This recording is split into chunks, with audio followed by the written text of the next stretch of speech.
नमस्कार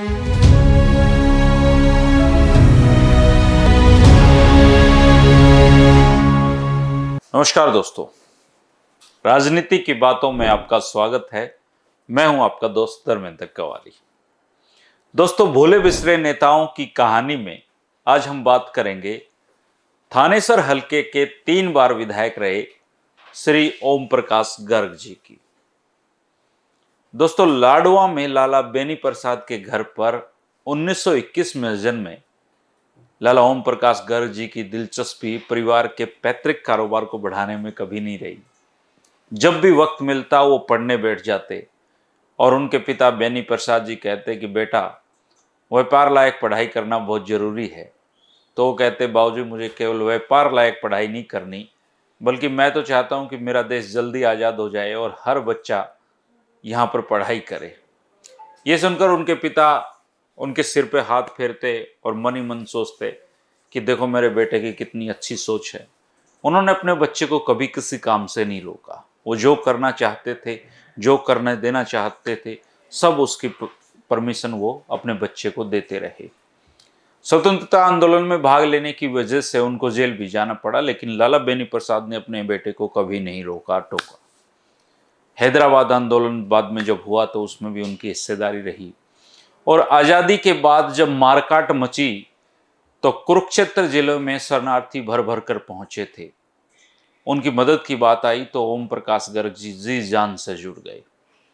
तन, मन और धन तीनों से शरणार्थियों की मदद की।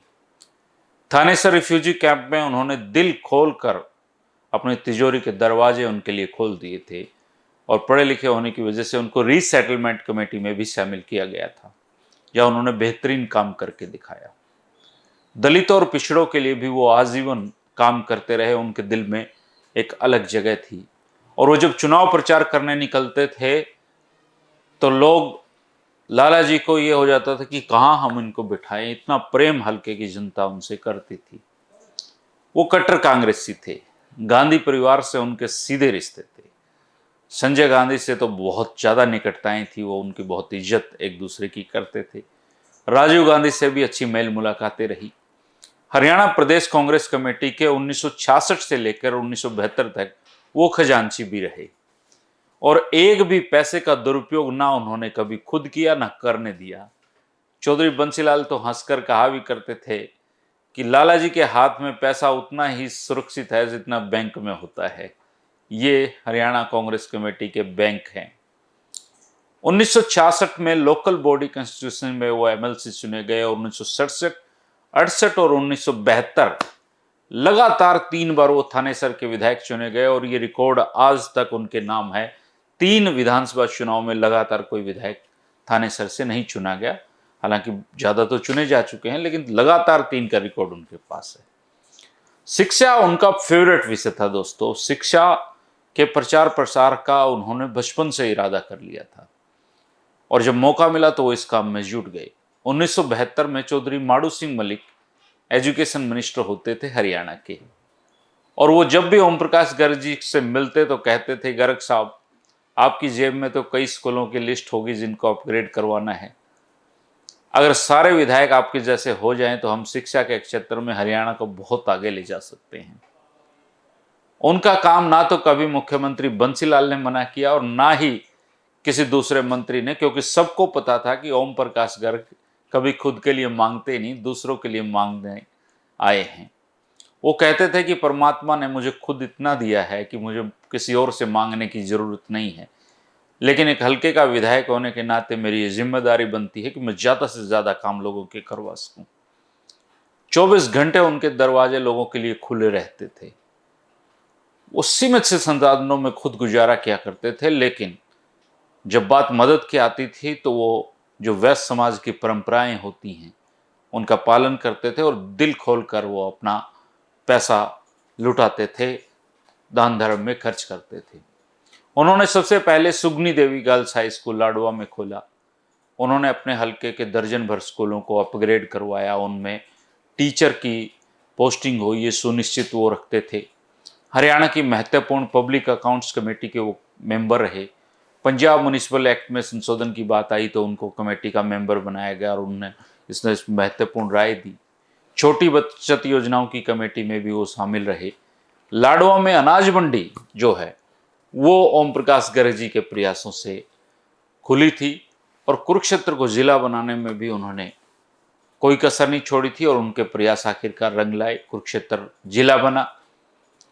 अगर हरियाणा में चौधरी बंसीलाल को विकास पुरुष के नाम से पुकारा जाता है तो निश्चित तौर पर ओम प्रकाश गर्ग को कुरुक्षेत्र विकास पुरुष के नाम से अगर लोग याद करते हैं तो इसमें कुछ गलत नहीं है, वो सही है। कुरुक्षेत्र के विकास के लिए उन्होंने बहुत काम किया है। गांव धनौरा में कॉलेज सीबीएसई स्कूल के निर्माण की कल्पना को भी उन्होंने साकार किया। उन्होंने कुरुक्षेत्र के विकास के लिए गुलजारीलाल नंदा जी की अगुवाई में कुरुक्षेत्र विकास बोर्ड का गठन करवाया। अपने कार्यकाल में गांव ज्योतिसर सहित अन्य गांव में किसानों की जब कई एकड़ भूमि नहर में आ रही थी तो वो मुख्यमंत्री से अड़ गए और इस भूमि को उन्होंने बचाया। आज भी लोग याद करते हैं कि कैसे लाला जी ने उनकी जमीनों को बचा लिया। धनौरा गांव की दान दी हुई जमीन पर तत्कालीन मुख्यमंत्री चौधरी बंसीलाल के द्वारा कॉलेज निर्माण की आधारशिला उन्होंने रखवाई। तब चौधरी बंसीलाल ने कहा था कि मैंने अपनी जिंदगी में शिक्षा के क्षेत्र में जितनी संजीदगी ओम प्रकाश गर्ग जी में देखी है उतनी किसी और विधायक में नहीं देखी। उस समय के राज्यपाल वीरेंद्र नारायण चक्रवर्ती जी कॉलेज भवन का उद्घाटन उन्होंने किया। शिक्षा के क्षेत्र में एक और क्रांतिकारी सोच रखते हुए उन्होंने सीबीएसई स्कूल उस समय निर्माण करवाया। आज उनके नाम पर कई शिक्षण संस्थाएं चल रही हैं और समय समय पर उनको जो बेटे हैं पवन गर्ग वो अपने पिता को भी याद रखते हैं और उन शिक्षण संस्थाओं के कामकाज को भी देख रहे हैं और अपने पिता की विरासत को आगे बढ़ा रहे हैं। ये थी दोस्तों ओम प्रकाश गर्ग जी की कहानी। आपको भी ऐसे नेताओं के बारे में कोई जानकारी हो तो जरूर साझा करें। ओम प्रकाश गर्ग जी को तो इस दुनिया से गए मेरे ख्याल से 30 साल से भी ज़्यादा समय हो चुका है और लेकिन आज भी कुरुक्षेत्र के लोग उनके नाम को याद रखते हैं। भूले बिसरे नेताओं की इस श्रेणी में अगर कोई नेता आपको पता हो, मुझे जानकारी ना हो, या ऐसा कोई नेता जिसके बारे में आप जानना चाहते हैं, कुछ जानकारी देना चाहते हैं तो थोड़ी डिटेल कमेंट बॉक्स में ज़रूर लिखा करें। दोस्तों वीडियो आपको कैसे लग रहे हैं बताया करें ताकि हौसला बढ़े और कुछ कमी हो तो उसमें सुधार किया जा सके। कल फिर हम जानेंगे एक और नए नेता के बारे में जिसको आज की पीढ़ी शायद भूल चुकी हो, लेकिन हम याद दिलाएंगे। शुक्रिया दोस्तों।